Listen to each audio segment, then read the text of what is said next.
नमस्कार, बहुत स्वागत है आपका। मैं हूं आपके साथ प्रेरणा मिश्रा। जैसा नाम वैसा काम। जंक यानी कूड़ा और फूड मतलब भोजन यानी कूड़ा भोजन, फिर चाहे वो कितनी भी बढ़िया और आकर्षक पैकेजिंग में ही उपलब्ध क्यों ना हो। तो लेकिन क्या आपने कभी सोचा है कि पैकेज्ड जंक फूड बनाने वाली कंपनियां लुभावनी और भ्रामक मार्केटिंग के दम पर ऐसा जाल बिछाती हैं कि उसमें बच्चे आसानी से फंस जाते हैं और अपने शरीर को जंक फूड का डस्टबिन बना लेते हैं। पोषण पर काम करने वाले एक थिंक टैंक न्यूट्रिशन एडवोकेसी पर पब्लिक इंटरेस्ट यानी NAPI ने जंक फूड बनाने वाली कंपनियों के झूठ का खुलासा किया है। तो NAPI ने breast feeding promotion network of India के साथ मिलकर भारत में मिलने वाले 43 पैकेज्ड फूड प्रोडक्ट्स के सैंपल्स लिए थे। इन प्री पैकेज्ड फूड प्रोडक्ट्स में juice, cookies, chocolate, health drinks, chips, ice cream, instant noodles और पिज्जा समेत हर तरह के जंक फूड को इंक्लूड किया गया। इन प्रोडक्ट्स में शुगर, टोटल फैट और सोडियम की मात्रा को जांचने के लिए लैब टेस्ट किए गए। जो नतीजे आए वो द जंक पुश के टाइटल नेम से जारी 116 पेजेस की रिपोर्ट में बताए गए हैं।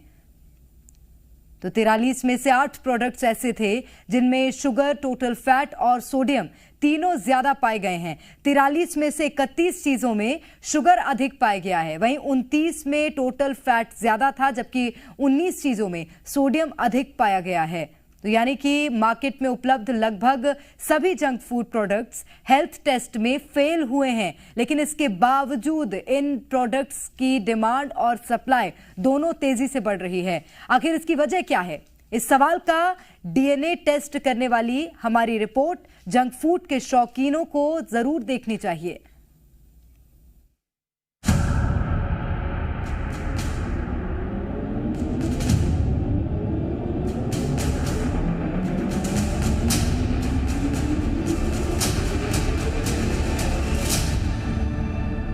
क्या आपके चिप्स में जरूरत से ज्यादा नमक है? क्या आपकी कोल्ड ड्रिंक में नुकसानदायक शुगर है? क्या आपके नमकीन बिस्किट में फैट है? किसी भी कंपनी से पूछिए तो जवाब मिलेगा नहीं। ये कंपनियां अपने प्रोडक्ट्स का सच छिपाने के लिए तरह तरह के भ्रम और झूठ का सहारा लेती हैं। स्वास्थ्यवर्धक दिखाने के लिए हानिकारक पदार्थों जैसे नमक, चीनी और सैचुरेटेड फैट को अलग अलग नाम देकर पैकेट पर छापती हैं। बच्चों को टारगेट करने के लिए भ्रामक विज्ञापनों में सेलिब्रिटीज के सपोर्ट, इमोशनल अपील और गैर प्रमाणित स्टडी रिपोर्ट्स का सहारा लिया जाता है। ये जंक फूड की एडवर्टाइजमेंट ऐसे हो रही है कि जैसे आप खाइए, इसी से ही बात बनेगी, इसी से हेल्दी होंगे आप। तो इसलिए ये नुकसान इसका ये है कि पिछले 10 सालों में इतना स्टडीज आए हैं, कम से कम 1400 पेपर पब्लिश हुए हैं, जो कि ये बता रहे हैं कि heart disease, cancer, diabetes, obesity, ये सारी चीज़ें बढ़ रही हैं इसके खाने से। अगर आपके डाइट में 10% से ज़्यादा जंक फूड है, 10% का मतलब रफली 200 कैलोरीज, 200 कैलोरीज एक पीस ऑफ चॉकलेट से निकल आती हैं। तो अगर 10% डेली आप जंक फूड से ज़्यादा खाते हैं तो ये सारी बीमारियाँ बढ़ जाती हैं। फ्रंट ऑफ पैक लेबलिंग से और एडवर्टाइजमेंट की रोक से, ये दोनों अगर हो जाएं। और तीसरी पॉलिसी है, अगर आप टैक्स बढ़ा दें, जैसे आपने कोला ड्रिंक पे गवर्नमेंट ने ऑलरेडी टैक्स बढ़ाया है, मुझे लगता है कि इसके ऊपर भी अगर टैक्स बढ़ाया जाए, जो जंक फूड है उसकी डेफिनेशन बना ले सरकार, बहुत इजी है, डेफिनेशन बन जाए तो इजीली लोगों को कम्युनिकेट हो सकता है। फैट, शुगर और सोडियम यानी सॉल्ट का ये झोल मिलकर शरीर को जंक यानी कूड़े से भर देते हैं। साइंटिफिक रिसर्च ये साबित करती हैं जंक फूड खाने की आदत की वजह से एक इंसान रोजाना जरूरत से 500 कैलोरी ज्यादा कंज्यूम करता है। इसके 2 हफ्ते में ही जंक फूड खाने वाले व्यक्ति का वजन 900 ग्राम तक बढ़ जाता है। स्टडी ये भी साबित करती है कि पैकेज्ड जंक फूड के हर 10% ज्यादा कंजम्पशन से डायबिटीज होने का खतरा 15% बढ़ जाता है और दिल की बीमारियों और हार्ट अटैक से असमय मौत का खतरा भी बहुत ज्यादा बढ़ जाता है। लेकिन कंपनियां अपने प्रोडक्ट्स को स्वास्थ्यवर्धक दिखाने की कोशिश करती हैं और लोग भी झांसे में आकर अपनी सेहत से खिलवाड़ करते हैं। जब हल्के से भूख लगी, चिप्स ले ली, कोल्ड ड्रिंक ले ली, बस कोई दिक्कत नहीं है। यहाँ पे तो कोई नहीं लगता उसके साइड इफेक्ट्स कुछ होंगे, इतना भी बेकार नहीं लगते सर। खाते हैं, आपको पता है सेहत के लिए खतरनाक है। हाँ, फिर भी खा ही लेते हैं। ऐसा क्यों, मतलब क्या लगता है उसमें? बहुत अच्छा लगता है खाने में उसको। मतलब भूख में लिए या फिर स्वाद के लिए भी स्नैक्स भी दे दो उसको, या फिर कोई भूख लगे तो खा लो, चलते हुए आसानी चिप्स जल्दी मिल जाते हैं आसानी से। तो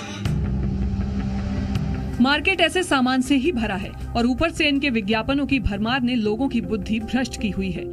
भारत में नेशनल इंस्टीट्यूट ऑफ न्यूट्रिशन समय समय पर जानकारी देता है कि हर उम्र के हिसाब से सेहतमंद खाने की थाली में क्या होना चाहिए। एक आम वयस्क की थाली में दिन भर में सब्जियां 350 ग्राम, 150 ग्राम फल, दालें, बीन्स, अंडे, मीट की मात्रा 90 ग्राम, ड्राई फ्रूट्स 30 ग्राम, तेल और घी 27 ग्राम, सभी तरह का अनाज, आटा, चावल, मक्का, ज्वार आदि कुल मिलाकर 240 ग्राम होना चाहिए। इसमें पैकेज्ड फूड की कोई जगह नहीं है, लेकिन लोगों के रोज के खाने में पैक्ड फूड कहीं न कहीं शामिल हो चुका है। हम कई चीज़ इसमें देखते हैं अनहेल्दी कैसी बनती है फूड, जिसमें प्रोटीन की कमी है, जिसमें माइक्रोन्यूट्रिएंट जिसको बोलते हैं हम कि विटामिन्स एंड मिनरल्स और फाइबर इसकी कमी है, और ज़्यादातर चीनी है, ज़्यादातर कैलोरीज एम्प्टी दे रही है और ज़्यादातर सॉल्ट है।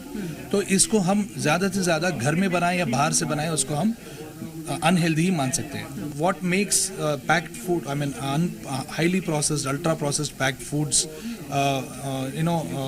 concerning is क्योंकि उसका मार्केटिंग ज़्यादा है, उसका एडवर्टाइजिंग ज़्यादा है, उसका रीच ज़्यादा है, और वो 2 रुपये में आपको पैक बना के दे सकते हैं, अनरियलिस्टिकली स्मॉल सर्व साइजेस बना के दे सकते हैं। इसके वजह से कॉशन एक्सेस किया जा रहा है, क्योंकि आपके पास कम पैसे हैं तो कम पैसे में आपको अल्ट्रा प्रोसेस्ड फूड मिल सकती है, लेकिन प्रॉबेबली हेल्दी फूड मिलने में थोड़ी दिक्कत है। असल में हमारे देश में जंक फूड के खतरों से लोगों को सावधान करने के लिए कोई कारगर पॉलिसी नहीं है, और जो नियम हैं वो भी इतने कमजोर हैं कि जंक फूड बनाने वाली कंपनियां उन्हें तोड़ मरोड़ कर अपने हित में कर लेती हैं, और खतरे में पड़ जाती है उन लोगों की जान जो बिना कुछ सोचे समझे इन कंपनियों के झांसे में आ जाते हैं और रोजाना अपनी सेहत से खुद ही खिलवाड़ करते हैं। मान लीजिए कि चिप्स के पैकेट में नमक की मात्रा जरूरत से ज्यादा है, तो ये उसके ऊपर बड़े बड़े फॉन्ट में चेतावनी के तौर पर लिखा जाना चाहिए। मान लीजिए कि बिस्किट के पैकेट में चीनी की मात्रा जरूरत से ज्यादा है, तो ये भी ऊपर बड़े बड़े फॉन्ट में चेतावनी के तौर पर लिखा जाना चाहिए कि सावधान, इसमें चीनी की मात्रा जरूरत से ज्यादा है।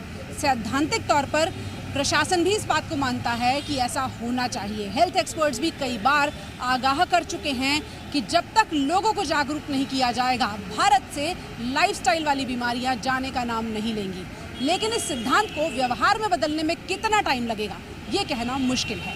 पूजा मक्कड़, जी मीडिया, दिल्ली।